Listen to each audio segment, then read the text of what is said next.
Excellent question. Everyone hear the question? Okay.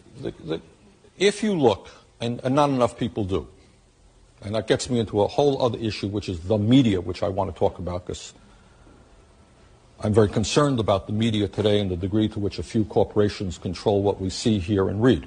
But if you check American history, sometimes the president will tell you, well, we're always defenders of freedom. We believe in freedom.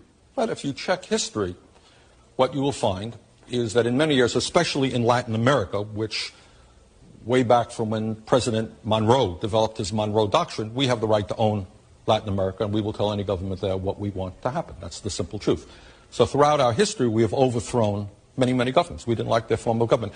In the case of Chile, in 1973, what you had is an election in which a guy named Salvador Allende won the election.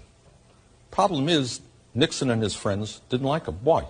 Because Salvador Allende fought for the poor people and the working people of that country. He believed that the resources of Chile, their copper mines and so forth, should belong to the people. And he won a free election. No one denied that for a second. It was a tough election. He didn't win by much, but he won a free election. There was another election. His party got more support.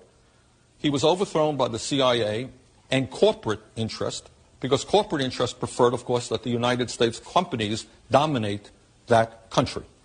And a lot of what politics is about, going way, way back to the 19th century, through England, France, is the domination of colonies so that big companies in a given country can take the resources of those countries for their own use. So I think that's what happened, and it was a very unfortunate day in American history. Allende won in a democratic election, was popular, was overthrown, and eventually killed. And in his place, a guy named General Pinochet took place, ran that country with an iron fist, killed many, many people, but he was okay.